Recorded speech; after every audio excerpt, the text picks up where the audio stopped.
This is Bloomberg Law with June Grasso from Bloomberg Radio. In what was an elaborate sting operation in which the FBI created its own crypto token, 15 crypto promoters and traders were charged with market manipulation and fraud, the first ever criminal charges against financial services firms for market manipulation and wash trading in the cryptocurrency industry. The acting U.S. Attorney for Massachusetts, Joshua Levy, said these are cases where an innovative technology, cryptocurrency, met a century-old scheme, the pump and dump. The sting operation also led to the seizure of more than $25 million in cryptocurrency and multiple trading bots responsible for wash trades for about 60 different cryptocurrencies were deactivated. Joining me is former federal prosecutor Seth Goertz, a partner at Dorsey Whitney. Tell us about this sting operation, Seth. A sting operation is a good way to put it, actually, and it's not something you often see in a context of investment fraud. And it's an interesting example where I can sort of think of the analogy of what is good for the goose is apparently also good for the gander. And in this case, the FBI created their own cryptocurrency token. Next Fund AI marketed it as a novel security-related cryptocurrency token. It was on the Ethereum blockchain. And actually what the FBI did was quite clever, working with the SEC and other law enforcement agencies, was they withheld a large balance of the tokens themselves. And so it was almost from its outset appeared to be a lucrative, novel, unique token that attracted a lot of interest from the market, and in particular, some unscrupulous market participants and other cryptocurrency traders. And so that was the basic format and the programming of the token. The goal was then, obviously, to see how improper traders or cryptocurrency fraudsters were going to use and utilize the token. And what's unique in this space is that because the token was being traded on this Ethereum blockchain, every transaction that occurs for each one of these tokens is viewable and can be seen and tracked and followed. And so that allows law enforcement and the FBI an incredible window into seeing how the coin was going to be utilized and, in this case, manipulated. And tell us about the charges against the defendants here. And so they are alleged to have done what is called wash trading that facilitate a pump and dump scheme. And that those are the technical investment fraud terms. Wash trading is typically, traditionally, when the same firm or entity buys and sells the same instrument, like a stock or a bond, repeatedly to artificially inflate its value and to demonstrate additional trading activity to make it seem more lucrative. But the entity itself suffers no risk or market adjustment because it's simply buying and reselling the same instrument. What was interesting about this case is that some of the defendants, the cryptocurrency markets here, had utilized bots to buy and sell the token, the Next Fund AI token, along with 60 others, repeatedly. And because it was a bot, and they were utilizing bots, some of these tokens were being bought and sold like 10 times a minute.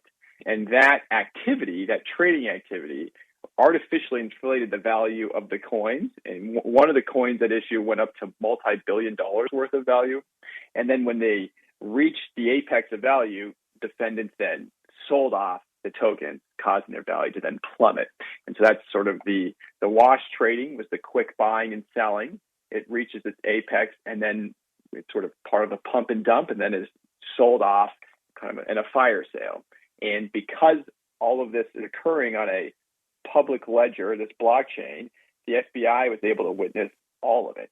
And in some cases, even there were allegations that there were complete sham transactions that were occurring. I mean, that's effectively what was occurring. But even beyond that, some of the markets that were trading created multiple different wallets, which is a sort of unique cryptocurrency term, but allowed them to really facilitate completely sham transactions that would have otherwise likely gone unnoticed, but for, again, the ability for the FBI to be almost completely embedded in every one of these transactions.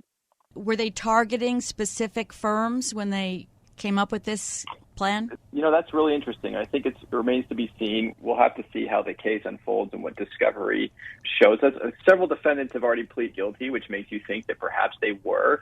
At the same time, though, what is so unique about cryptocurrency is that, and that this was so novel, is that they postured this coin as a really unique security-related token.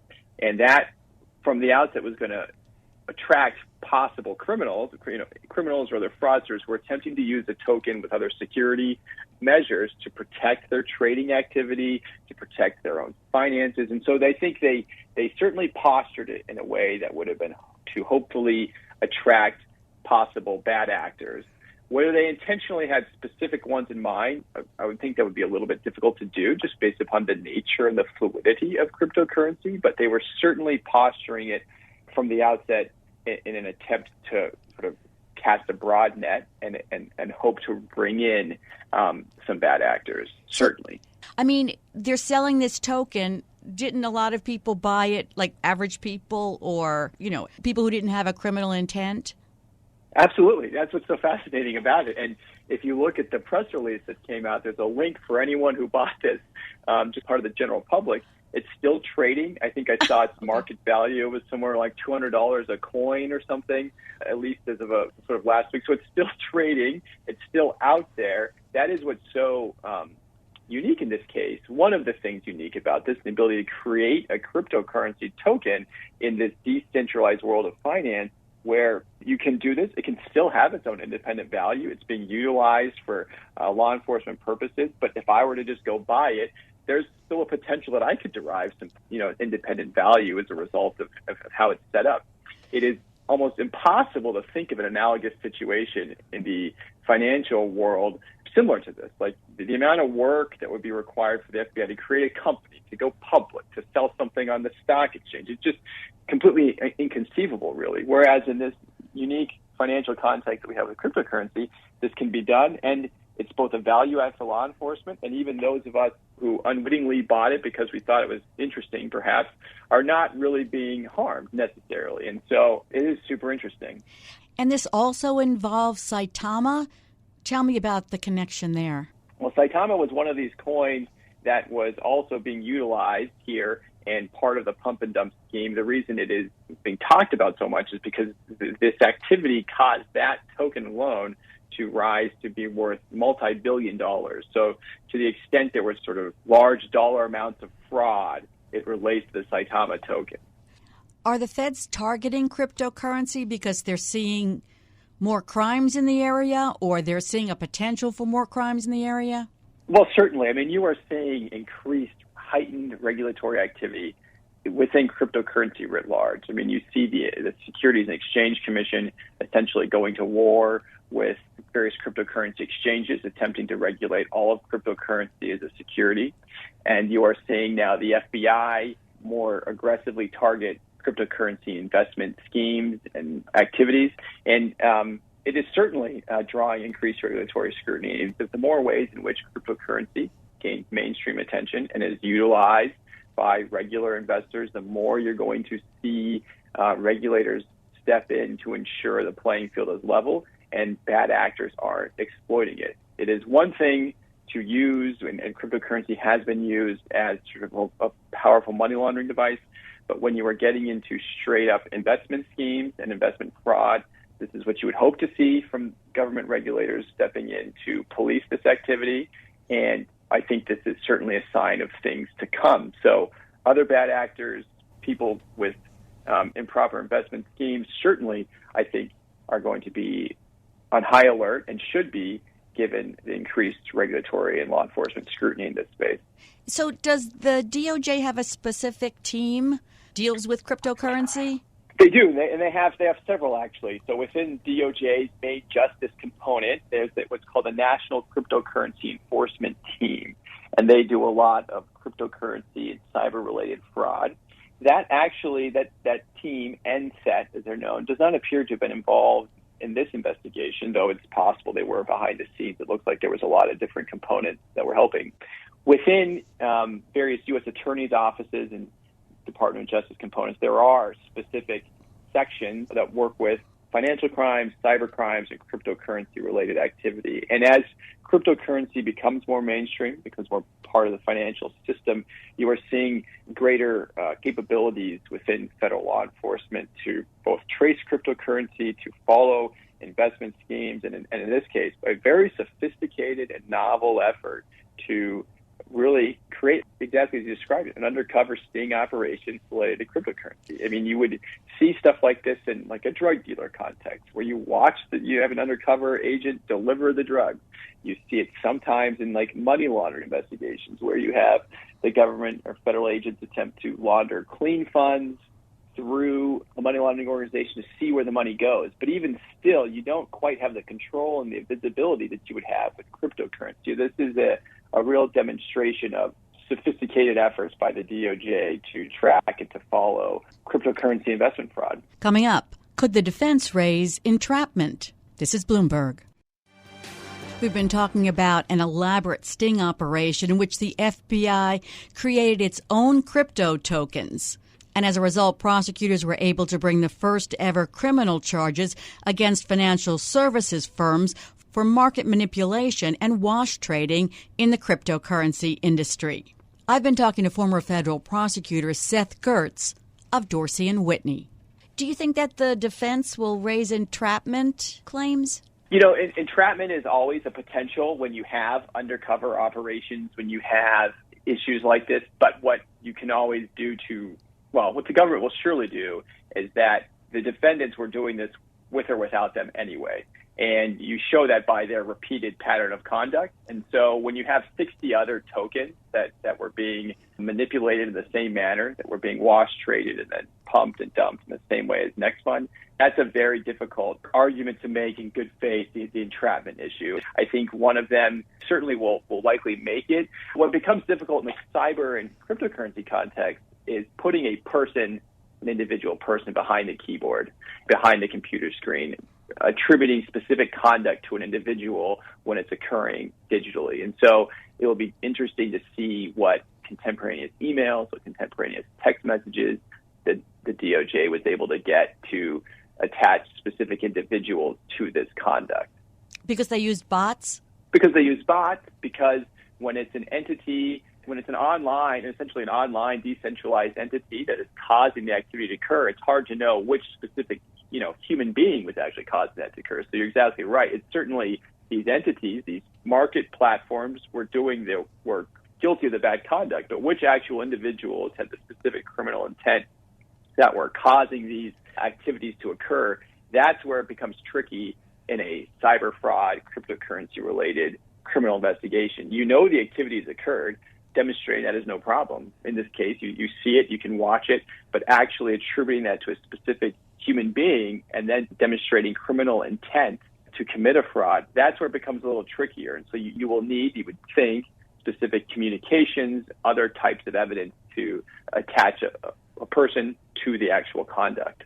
Has the DOJ done many trials involving cryptocurrency, or do they usually settle beforehand?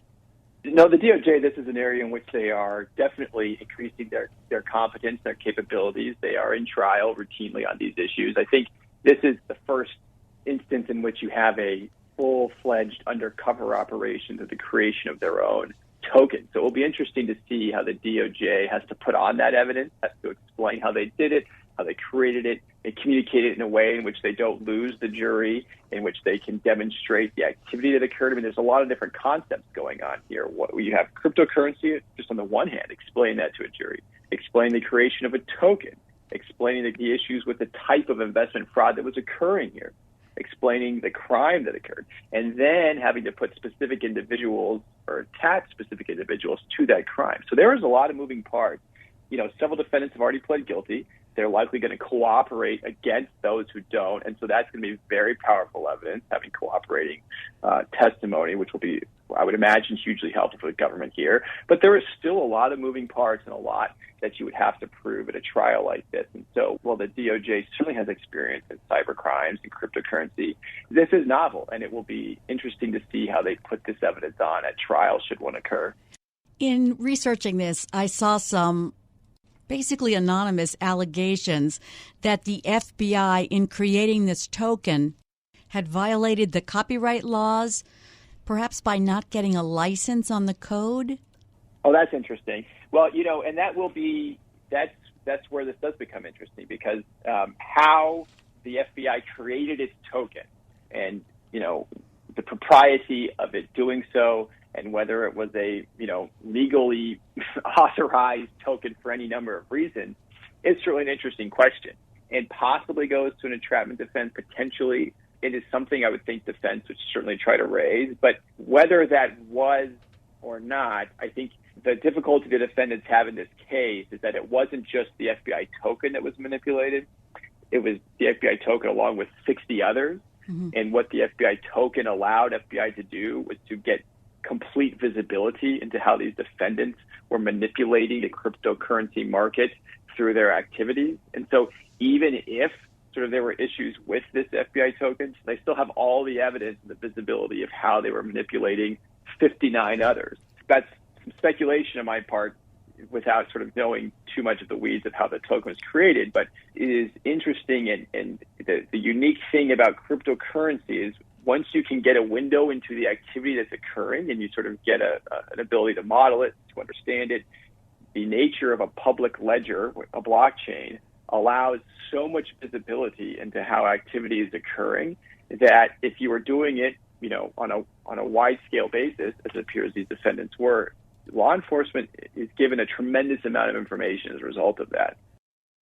And the acting U.S. attorney said this is a case where an innovative technology, cryptocurrency, met a century-old scheme, the pump and dump. It's an interesting case in that you have, in a lot of ways, these old school methods, old school types of investment fraud being brought forward into a more advanced digital age. And you have various investigative tools like undercover operations that have existed forever, but being brought forward into, again, a more advanced digital age. And you're seeing the interplay of those. And you're seeing, cryptocurrency you so often hear about how it is utilized by criminals to obfuscate and to hide activity.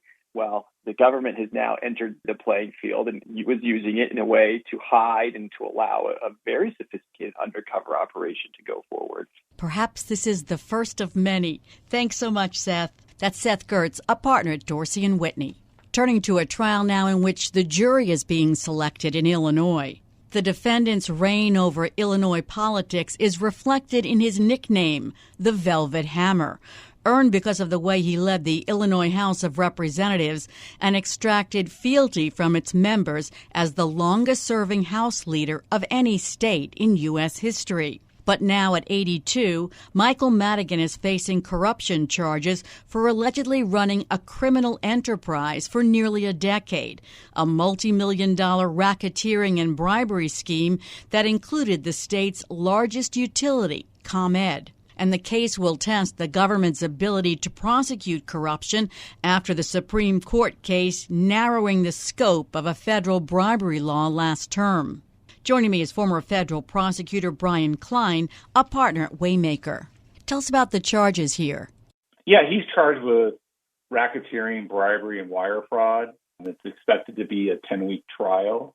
Obviously, things have been going on for quite some time. There's been other trials of other defendants tied to these charges. He's charged with basically trading on his position as the leader of the state House of Representatives and the chairman of the Democratic Party in Illinois, as well as he's also, I believe, involved in a ward, and he worked at a law firm, too, a tax firm, property tax firm. So basically trading his position of power for financial benefit, getting things through the legislature. How far back do the allegations go?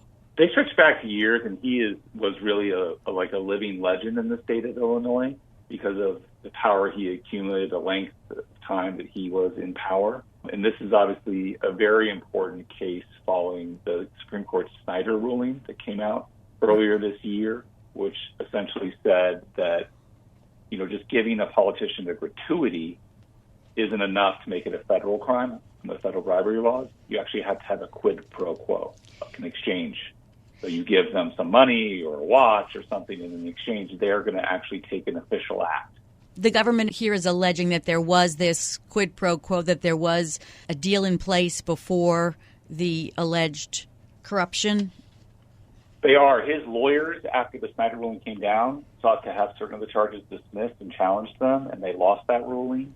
And they're in the Seventh Circuit, and that circuit has its view of the bribery statutes and how bribery is effectuated, has this stream of payments theory. So it's not just one payment for one act. Right? You can have an agreement that you reach, and then over time there can be these streams of payments. And it's, I think, potentially possible that, like, you can't match up every payment with some act, but it's sort of, the theory is there's this ongoing relationship where you're doing these quid pro quos and you're getting payments over time. So those are the focus of these allegations. Of course, his lawyers dispute this. He's presumed innocent until found guilty, and, they've been fighting very hard on his behalf. Before we get to his possible defenses, so is the heart of the prosecution's case this informant, former Chicago alderman? Appears to be. They also have a lot of tapes. It's unclear who actually made all those tapes, at least right now. But there's a lot of, what you would call, like, secret recordings they plan to introduce. I think there's hundreds of them. I don't know if they're going to introduce all of them. But it does appear that, their case is built on sort of peeking behind the curtain of what happened here with recordings, and presumably they're going to call witnesses who were around and actually witnessed them, whether they knew about them or just were asked to do something. Klein of Waymaker. The government has already won convictions against several people since it started to investigate the former speaker and other Illinois politicians. Individuals known as the ComEd Four, for instance, were convicted of facilitating the hiring of Madigan associates for no-work jobs. So jurors delivered guilty verdicts in those cases for conspiring to bribe Madigan, but the jury failed to reach a verdict in a case charging former AT&T Illinois President Paul LaChiazza with bribing Madigan. So the government has had mixed verdicts having to do with these facts. Well, it's a little hard to say because each trial is so specific, and Madigan's going to be, he's the center point. He's the big fish here that they're going after. So sometimes, and I'll just call it the little fish trials, go mixed directions for various reasons. But it doesn't mean, I wouldn't read too much into it about how successful they may be in proving their charges against Madigan. Now, there's an advantage to the defense here, which is they learn a lot about the government's theory of the case. They also have transcripts from those trials. So the defense has an advantage in that sense. It's not walking into, there's not going to be as many surprises for them. It allows them to prepare better for cross-examination, exhibit, to think through how they're going to challenge the government's case. I mean, does the government have any advantage by having been through a presentation of something close to what they have against Madigan? Yeah, they have this. They have sort of the other side of that coin, which is they now can see what was resonating, arguably, with the jury and what wasn't. So in the hung jury trial, they feel like they can recalibrate some of their presentation to deal with issues. They may, I don't know that they did, but it's possible they spoke with some of the jurors afterwards. Possible they learned things during the trial, just they could observe jurors, how they were responding, whether they were paying attention. So each side gains information. The real question is who's going to be able to put it to better use. So you mentioned that the Supreme Court has narrowed the scope of the federal bribery law. That's the federal bribery law that's at issue here?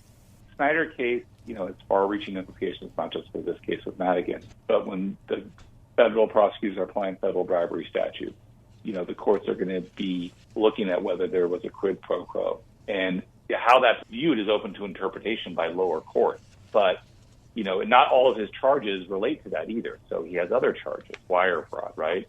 An example. So that's not going to be covered by that. So, but, I think if you're a defense lawyer, and I'm sure his lawyers here are looking at it and saying, look, maybe we can use those charges to help undermine the other charges too. So, we can knock out, the bribery charges either with the jury or the judge at some point along the way, and that will expose deficiencies or cause the judge or the jury or both to question the government's case overall. So I think, it's always helpful as a defense lawyer if you have Supreme Court precedent coming out that generally is supportive or it helps you. One of the defenses is something that we hear over and over again. I mean, Eric Adams, who was just indicted in New York, the mayor of New York, has said this, and his attorneys have said it. Basically, this is what politicians do. We do favors for people. Yes, and I think that's a common defense in these types of cases. And also, frankly, a lot of jurors are going to understand or feel that politicians do trade on favors, right? That's just the practical reality and perception of politicians. Now, a lot of people also think that all or most politicians are corrupt. So that cuts both ways, right? Probably, they're going to get these 12 jurors plus 6 or whatever number of alternates. They're going to have their own real life experiences, understanding of politics and their views on it. This is going to be vetted during the jury selection process. But, you ask most people in the street, are politicians corrupt? Do they trade favors? The answer is going to be yes. A lot of them are. So I don't know how that's going to play out with this jury, but I think, because of these recordings, which the defense presumably has listened to, and because they've seen a lot of the evidence, because the government has to give it to them in advance, they have to deal with the reality of some of the statements, some of the things that happened. They can't just pretend it didn't happen. My guess is that the government has a lot of proof of a number of these things. The question is, how do you, look at it overall, like what happened? And I think the defense is going to say, okay, each of these may be little trees, but let's look at the forest here, right? Or maybe the opposite. They say, government's trying to tell you this is one big forest, but let's look at each of these acts and look at the trees, and it isn't. So, that's going to be an interesting thing to see play out, is how the defense responds to the recordings, how it responds to the witnesses who come in. And, we will learn a lot with the opening statements, because that's both sides' opportunity to frame the case for the jury at the very beginning, and how they expect the evidence to come in, both witness testimony and documents and recordings. So, this is a kind of case that if he loses, that the Supreme Court could take up as sort of the next in their continuing cutting back on prosecutions of public corruption. The Supreme Court has been very interested in public corruption cases in the last 5 to 10 years. They've addressed a number of it. They've really narrowed prosecutors' views of the statutes and the cases. And I think that the defense is clearly aware of that. They briefed Snyder recently. They're no doubt thinking ahead that if our client gets convicted, we want to have a good record for appeal. We'd want this to be something the Seventh Circuit would decide in our favor, but if they don't, then we'd want something that the Supreme Court might bite at. The Supreme Court takes very few cases nowadays, under 100 cases a year, typically. So, it's very hard to assume the Supreme Court is going to take your case. The fact that this is a very prominent case, very prominent former politician, a very high-profile case, makes it more likely, but it's just really impossible to predict at this juncture. The Supreme Court's limiting of public corruption cases started quite a while ago with the McDonald case. But still, were you surprised by how far they went in the Snyder case last term? I wasn't surprised in a sense. I think they were getting to the right result, but you just never know where they're going to come down. I think this Supreme Court often reads statutes fairly narrowly, interprets them very narrowly overall because of the composition of them and their backgrounds and how they approach statutory interpretation. So I guess it wasn't that surprising in a sense, but you just really never know. In the world of criminal defense, in the world of criminal law, prosecutors who do these cases, that obviously is a seminal case that's gotten a lot of attention. The defense mentioned it in the Eric Adams case as well. So it seems like it's a tougher road for prosecutors these days to get someone on bribery. I would say as a defense lawyer, it should always be a tough road. Proving criminal charges should not be easy. The burden of proof is on the government. They have a lot of power, and it really is important that they be appropriately constrained. Both sides are going to be very mindful of Snyder, and they're not going to want to trip over. Well, the government's not going to want to trip over it, and the defense is going to be hoping that the government does, right? So I think that's going to be an important overlay here. Thanks for being on the show. That's former federal prosecutor Brian Klein, a partner at Waymaker. And that's it for this edition of the Bloomberg Law Podcast. Remember, you can always get the latest legal news by subscribing and listening to the show on Apple Podcasts, Spotify, and at Bloomberg.com/podcast/law. I'm June Grasso, and this is Bloomberg.